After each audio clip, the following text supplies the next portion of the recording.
Mateus, no capítulo 5, do verso 14 ao verso 16, vai dizer, Jesus, palavras do Senhor Jesus. Vocês são a luz do mundo. Não se pode esconder uma cidade construída sobre um monte. E também ninguém acende uma candeia e coloca debaixo de uma vasilha. Pelo contrário, coloca no lugar apropriado. E assim ilumina a todos os que estão na casa. Assim brilha a luz de vocês diante dos homens, para que vejam as suas boas obras e glorifiquem o Pai de vocês que está nos céus. Graças a Deus. Vamos orar mais uma vez? Senhor, muito obrigado por essa palavra. Obrigado pela sua palavra. O Senhor orienta a gente a clamar por santificação. E a gente pede que o Senhor santifica-nos na verdade. E sabemos que a sua palavra é a verdade. Então, ó Deus, lava-nos agora nessa noite com a sua palavra, para que a gente fique limpo. E, ó Deus, capacita-nos a ser conforme a identidade que o Senhor nos batizou. Nós queremos ser fiéis aos nomes que o Senhor nos deu. Nós já meditamos sobre sermos sal e hoje nós queremos entender o que o Senhor quer dizer quando o Senhor diz para nós que nós somos luz. Abre o nosso entendimento, ó Deus, para que a gente possa compreender isso, mas também, ó Deus, quebranta o nosso coração para que a gente possa internalizar isso, ó Deus, isso mexer com as nossas estruturas e não só com a nossa cognição, para que a gente possa, de fato, ter um coração transformado, como a gente leu aqui hoje no Catecismo, em nome de Jesus. Amém. Graças a Deus. Irmãos, nós ainda vamos ter ceia hoje, viu? Então, ao final aí você segura a onda. Tivemos pedidos, estamos atendendo a pedidos, brincadeira. Porque na quarta passada já era esse mês, mas a gente tem o costume de fazer a ceia na quarta, depois da ceia do domingo, e aí por isso que deu um gapzinho. Então, no final, a gente ainda vai ceiar. Esse texto que nós lemos, como eu disse na quarta passada, um texto que fala muito comigo, mexe comigo e já tive vários insights sobre ele. Vai ser um desafio a gente conseguir compartilhar aqui num curto espaço de tempo, sem querer colocar tudo aquilo que às vezes está no nosso coração. Mas parte do que a gente percebe hoje quando a gente faz uma leitura da cultura, uma leitura do tempo, é que a gente vive num tempo onde as pessoas têm crise de identidade. Então, a gente percebe todo mundo gritando por uma identidade. Então, a gente vê hoje o grito das minorias é o quê? Eu estou aqui, prestem atenção em mim. Então, no fundo, estamos todos tentando chamar a atenção de alguma forma. Com isso, eu não quero tirar a legitimidade de alguns gritos. Entendo que alguns deles são importantes e necessários. Mas isso vai deixando patente para nós que a gente vive um momento, uma geração, um tempo, onde as pessoas vivem com crise de identidade e isso faz com que elas coloquem, e nós, porque elas somos nós, não é nós e eles, mas nós coloquemos a nossa esperança nos lugares errados. Então, os nossos filhos colocam a esperança no vestibular, nós colocamos a nossa esperança talvez no emprego. Se eu tenho um emprego, eu coloco a minha esperança numa casa, quando eu tiver a minha casa própria. Alguns colocam a sua esperança no dinheiro e outros colocam a sua esperança em coisas em geral. Mas o fato é que, por a gente ter uma crise de identidade, a gente vai depositando a nossa esperança em lugares equivocados, em lugares que não são os lugares que Deus orientou que a gente colocasse a nossa esperança. E a gente precisa, então, meditar um pouco sobre identidade. Jesus está nos dando o segundo elemento que ele usa aqui como marco de identidade. É como se ele estivesse te batizando e me batizando com o nome. Então, olha, você tem dúvidas a respeito da sua identidade, então agora eu vou te entregar aqui um nome para você não ter dúvida de quem você é em Deus. Você é luz. Antes ele diz, você é sal, e nós já falamos sobre as propriedades do sal, mas agora ele vai dizer, você é luz. E nós precisamos entender o que isso significa para nós. Por que Jesus está usando essa figura? Eu estou mexendo aqui porque o meu iPad travou, e aí, se eu já não consigo às vezes fazer isso em curto tempo, olhando no iPad, imagina se eu não estiver olhando, aí nós vamos 1 hora aqui. Mas o que nós precisamos entender, então, é por que Deus nos batiza com nomes em Cristo. Por que Jesus está usando na nossa vida essas figuras? O que Deus diz a respeito de nós? Qual é esse nome que Ele nos batiza? Por que isso é tão importante para nós? Porque se a gente não entende identidade, a gente não entende propósito. Porque nome tem significado. Hoje a gente batiza as crianças com o nome da moda. Mas houve um tempo em que a gente batizava pessoas com significado.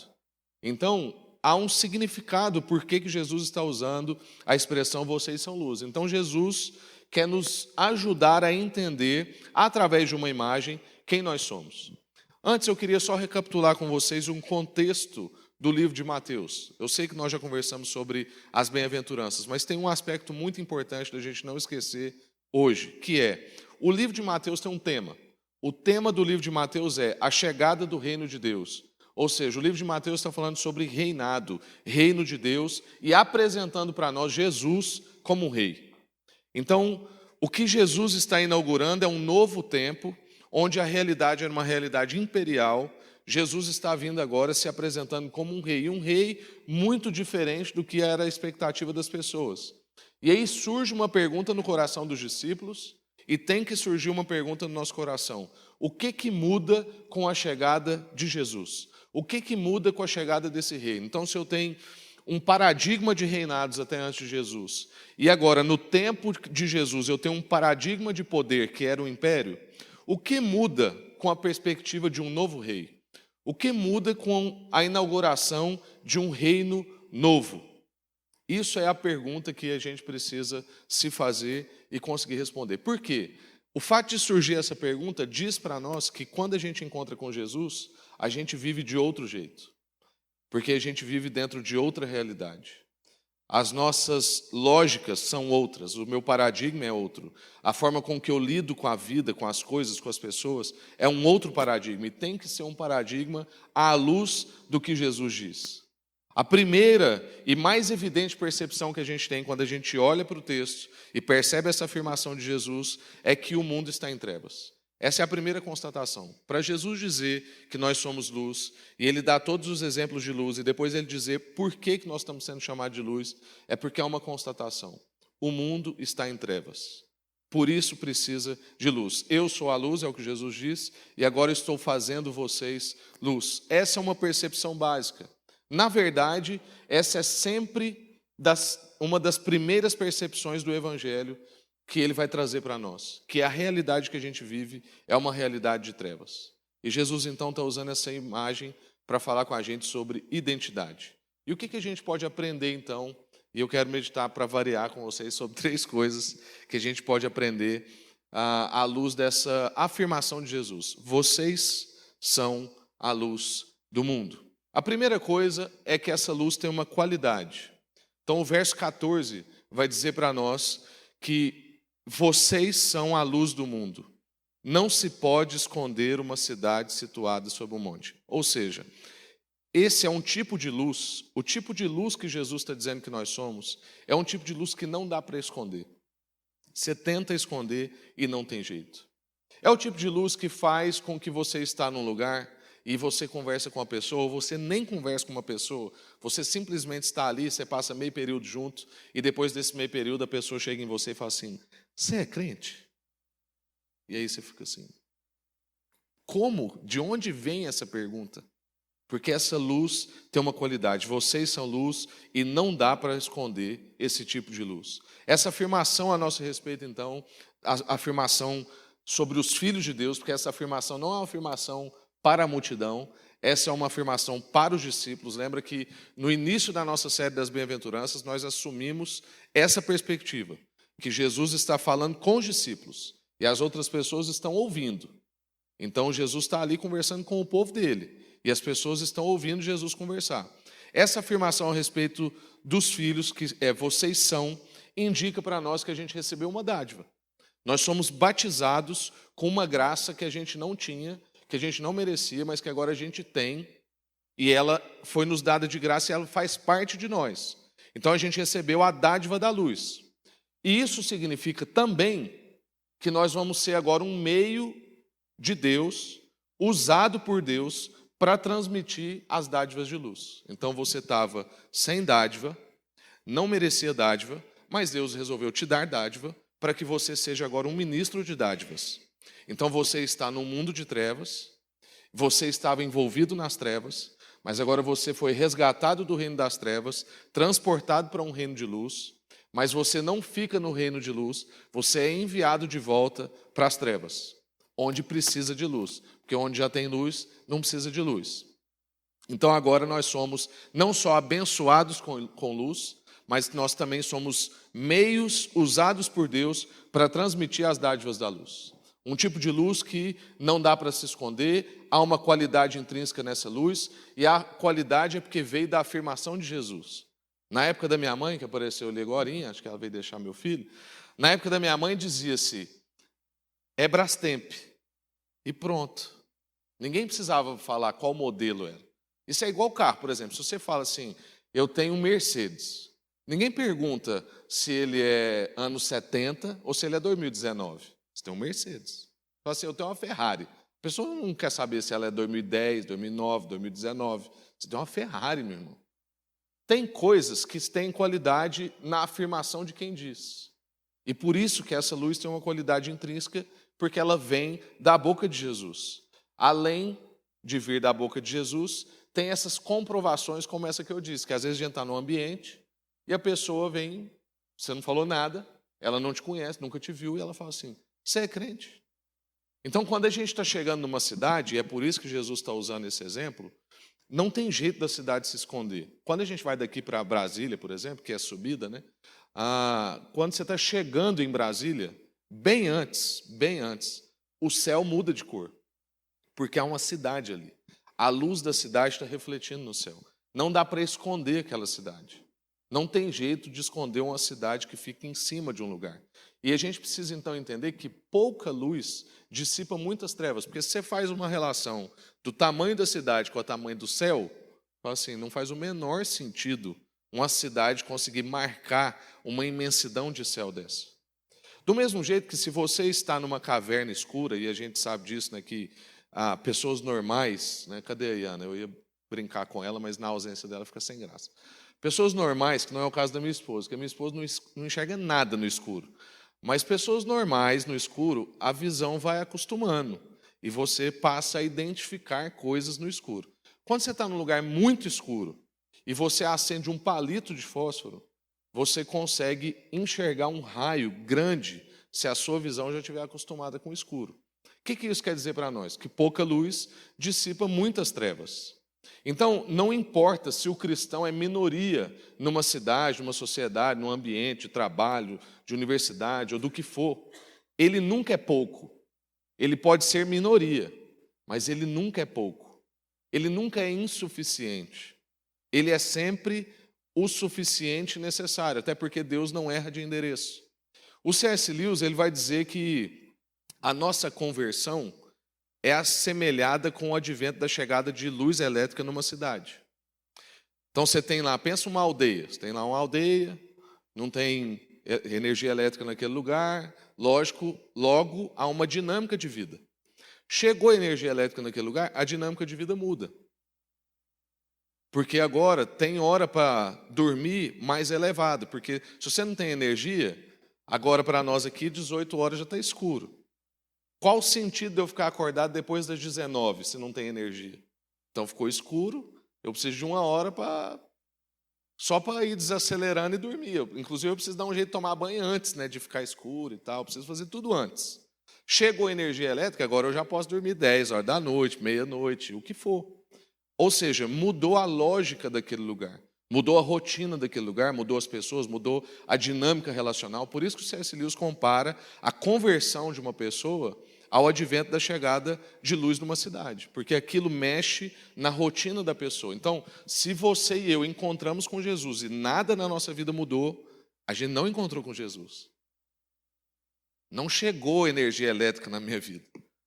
Porque se eu vivia sem luz e agora eu tenho luz, a dinâmica da minha vida tem que mudar. E aí surge uma pergunta para nós. Quando nós chegamos nos lugares, a gente muda a rotina das pessoas? Porque nós somos a chegada de luz no ambiente. Eu conheço muitas realidades que mudam. E digo mais, tem que mudar. Então, a gente já cansou aqui de dar o exemplo do grupo de WhatsApp. Então, você está lá num grupo de WhatsApp, aí está lá no grupo de WhatsApp da trilha.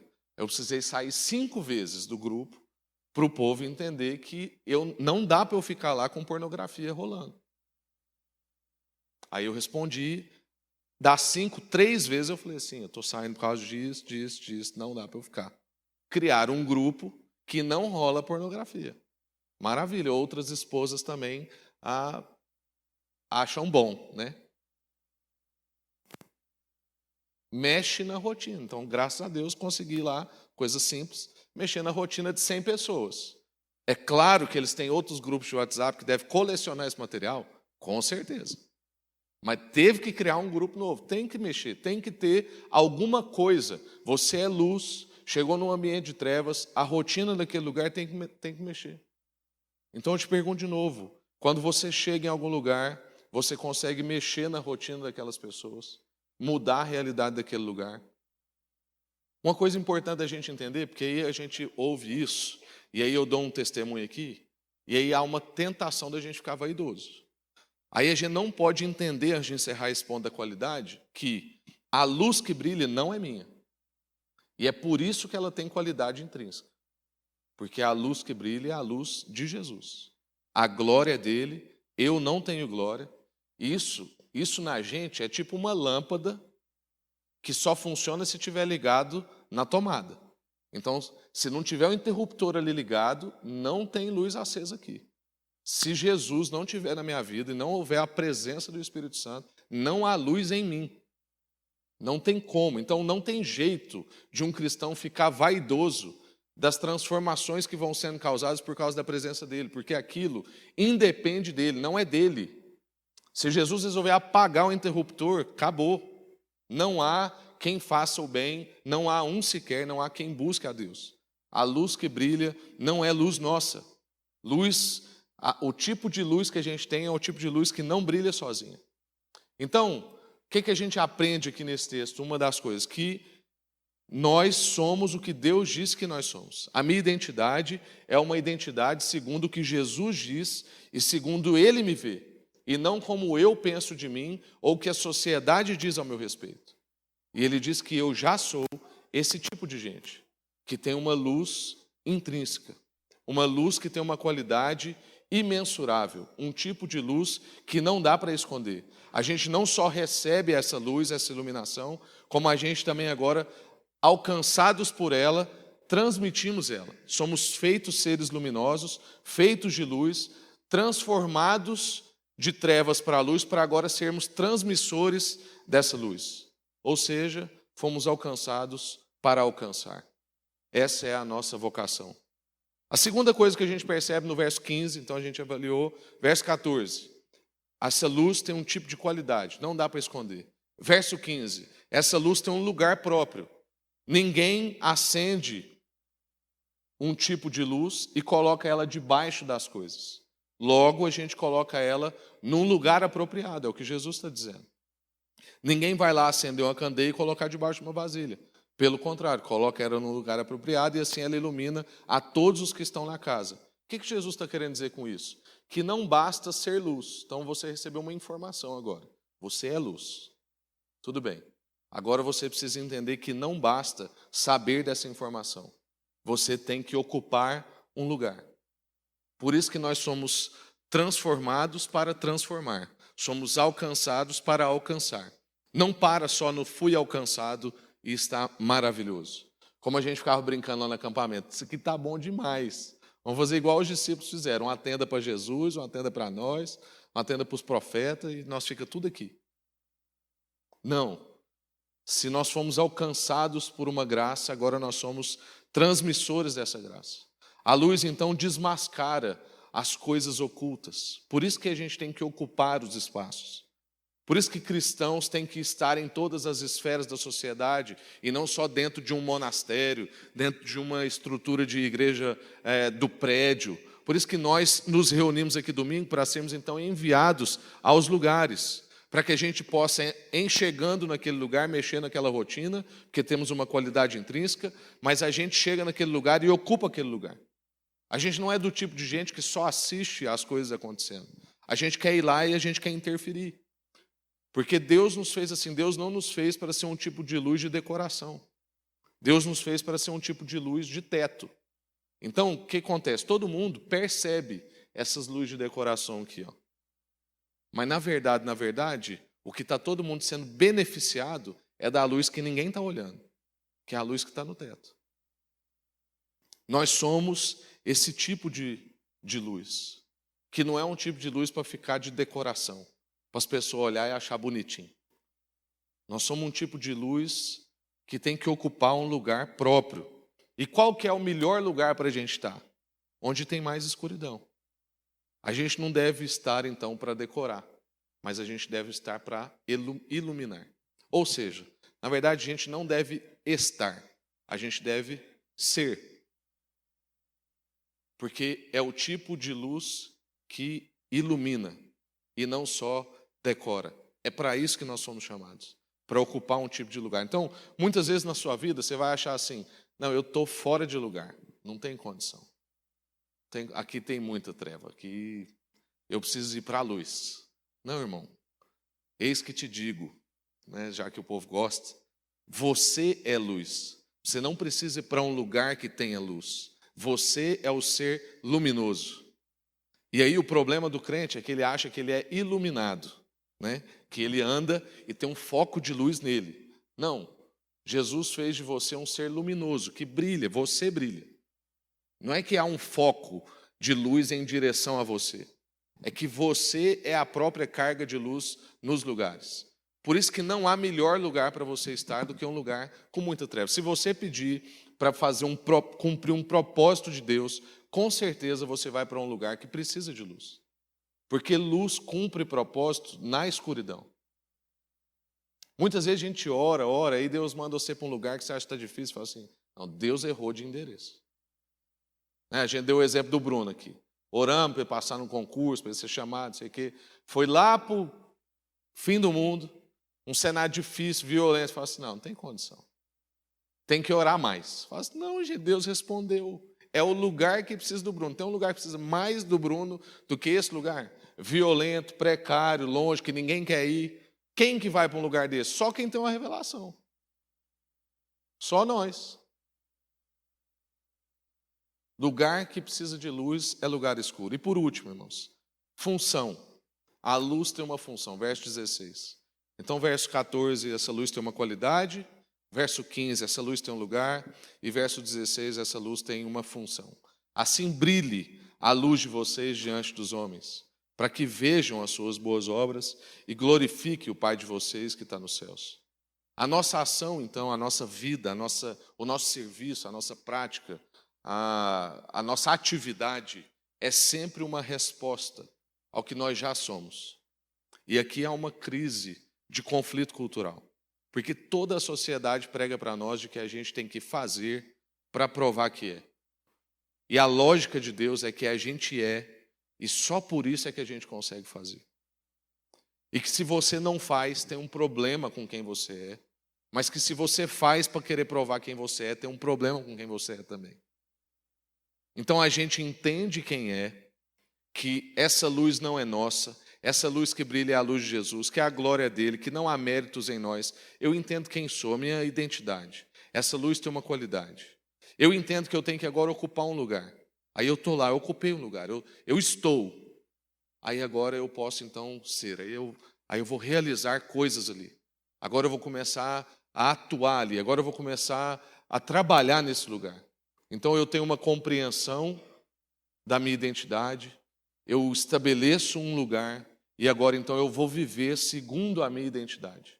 Agora eu vou fazer as coisas conforme quem eu sou. Eu sou, eu creio que sou, então eu faço. Que é o que a gente insiste aqui na sala. Somos, cremos e fazemos. Que a gente traduz como realçar, conservar e temperar. Ou seja, eu quero realçar, eu quero exalar a minha identidade. Eu quero conservar os princípios, eu quero crer, eu quero estudar, eu quero aprofundar. E então eu quero ir, eu quero temperar. Eu quero estar naqueles lugares e exercer a minha vocação, o meu ministério, a minha identidade ali. E aí a gente tem que livrar daquela tentação da vaidade que eu falei no primeiro ponto. Que é porque a gente tende a achar que, então, porque eu sou luz no topo, eu sou mais importante. E aí vem aquelas teologias de você é cabeça e não cauda, e que a gente tem que ocupar todos os lugares de governo. E não é isso que Jesus está dizendo para nós. Até porque, como sal da terra, nós somos seres de influência e não de domínio. Quem tem domínio é o Senhor Jesus. E nessa era, quem tem domínio é outro Deus, que aqui aparece para nós muito como dinheiro, que Jesus já disse, né? Que só há dois deuses, e um deles é o dinheiro. Então, a gente precisa entender que não é porque nós estamos luz no topo, que é o que Jesus está dizendo. Ninguém acende uma candeia e coloca debaixo, mas coloca num lugar apropriado, coloca em cima, para que as pessoas sejam favorecidas. Então, por que nós somos luz no topo? Não é para a gente ser mais importante, nem para a gente chamar a atenção, mas é porque nós somos um tipo de luz funcional. Lembra que eu disse sobre a diferença de uma luz de decoração para uma luz de função? É que a luz de decoração a gente olha. Eu, por exemplo, amo abajur. Sou apaixonado em abajur. Porque eu gosto de ficar olhando, eu acho chique, eu acho bonito, eu gosto de luz baixa, eu gosto de penumbra. Mas o que eu usufruo mesmo lá em casa é luz funcional, que eu nem olho para ela. Ninguém ficou olhando para a luz de teto. Nós estamos aqui tem quase uma hora e ninguém ficou olhando aqui falando, não, que luz branca legal. E é a luz no topo, é a luz mais alta, é a luz do tipo que a gente foi chamado para ser, uma luz de função. Por quê? Porque as pessoas não ficam olhando para ela, mas usufruem do que ela produz. Por isso que Jesus vai dizer, esse tipo de luz que vocês são, ocupa um certo lugar, para que as pessoas, em vendo as suas boas obras, glorifiquem o Pai que está nos céus. Ou seja, ao invés de ficar glorificando vocês, venerando vocês, achando bom demais o que vocês fizeram, elas usufruem do que vocês estão fazendo e dão glória a Deus porque elas não conseguem entender de onde que está vindo. Está todo mundo usufruindo aqui e a gente vai embora sem perceber que tem um teto ligado. Se não há um liga e desliga aqui, todo mundo entrou, saiu, usufruiu daqui, usufruiu do pátio e acabou. Ali no pátio tem uma luz, uma lâmpada queimada que demora não sei quanto tempo a gente descobrir. A gente troca o banner aqui, tem gente que não percebe.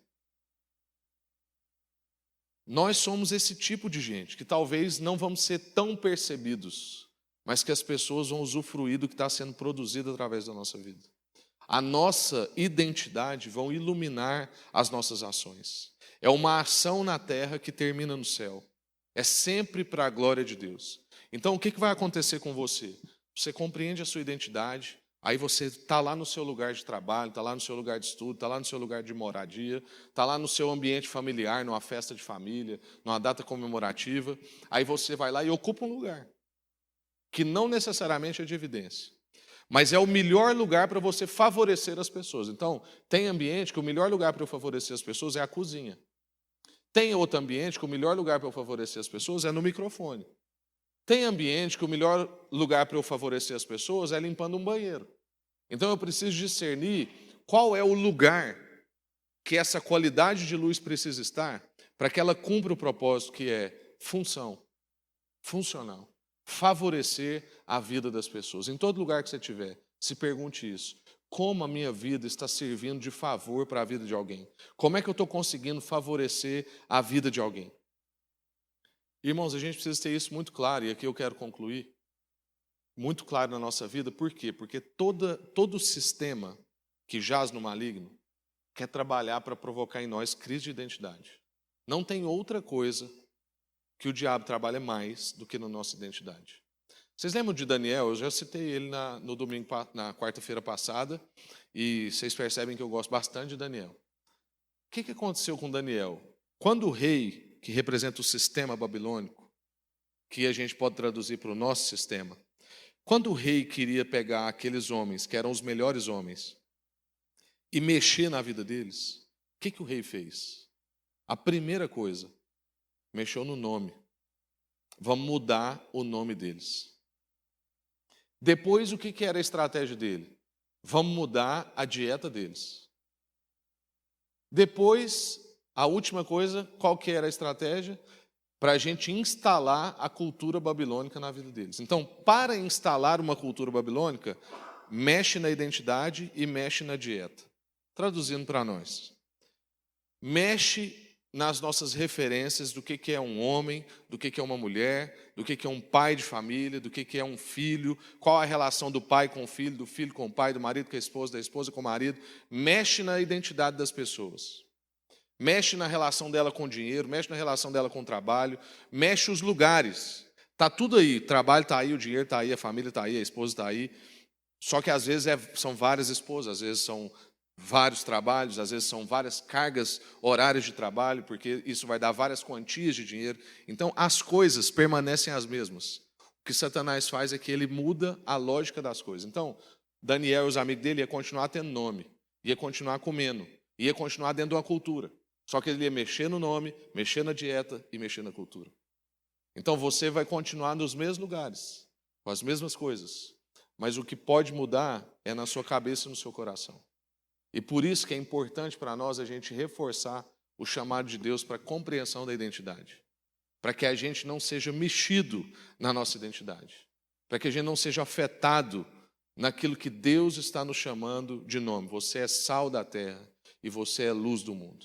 Você foi chamado para influenciar, para temperar, para realçar o melhor que as pessoas, as coisas, os lugares podem ter. E você foi chamado para favorecer pessoas.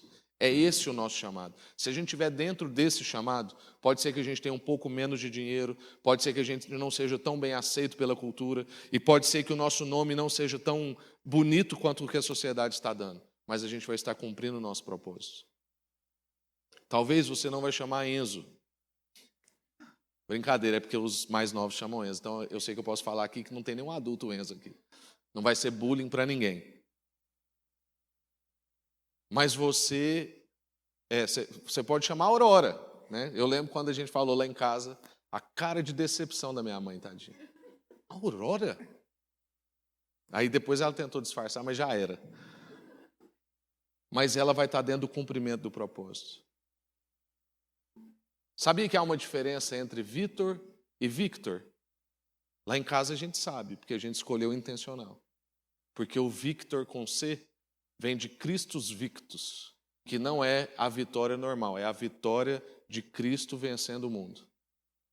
E aqui eu não estou querendo menosprezar quem é Victor sem ser, eu só estou dizendo que há significado. Eu corrigi, para você não ficar triste. Mas há significado nas coisas, a gente precisa entender isso, né? Então, o que eu queria trazer para nós hoje é um resgate da gente entender a nossa identidade em Deus. Jesus batiza a gente com nomes. E a gente precisa meditar por que desses nomes. Por que sal? Por que luz? Por que adotados? Por que inseridos em família? Por que essas coisas? A gente precisa meditar sobre isso para que quando o mundo vier mexer na sua identidade, mexer na sua dieta e mexer na sua cultura, você saiba qual é a sua identidade, qual é a sua dieta e qual é a sua cultura. Então eu me chamo o que Deus diz que eu chamo. E eu como o que a palavra de Deus me dá como alimento. E a minha cultura é a cultura do reino de Deus. Então, o que muda com a chegada do reino de Deus na sua vida? Tem que mexer na sua rotina e a sua rotina tem que mexer em outras rotinas. Amém? Graças a Deus. Vamos orar e a gente depois vai ceiar. Senhor, muito obrigado por essa palavra, por esse tempo juntos. Eu sei que alguns irmãos aqui já ouviram eu dizer muitas coisas que eu já disse. Pode ser que tenha repetição aqui para muita gente, mas a sua palavra é a mesma há vários milhares de anos. E eu creio mesmo, ó Deus, que o Senhor causa transformações a cada vez que a gente entra em contato com ela. Então, em nome de Jesus, vem, ó Deus, Espírito Santo de Deus, do interior dos meus irmãos. Porque eu sei que o Senhor não vem de fora, o Senhor vem de dentro. Vem, ó Deus, do interior de cada um e desperta a consciência, quebranta o coração, reforça a identidade.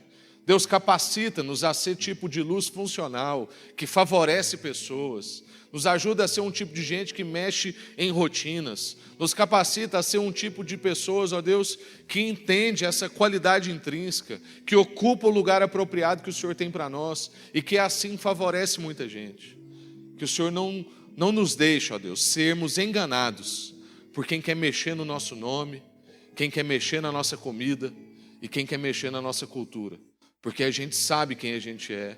A gente não quer comer outra coisa a não ser a sua palavra. E nós somos da cultura do reino do Senhor. A cultura que crê que é melhor dar do que receber, que é melhor ficar por último porque os últimos serão os primeiros. Essa cultura que é paradoxal dentro do nosso sistema, mas que é a cultura que o Senhor tem para nós. Cultura de bem-aventurados, cultura de gente feliz. É isso que o Senhor quer fazer com a gente. Que o Senhor possa enraizar isso em nós, ó Deus, e que essa palavra possa causar as transformações necessárias em nome de Jesus. Amém. Graças a Deus.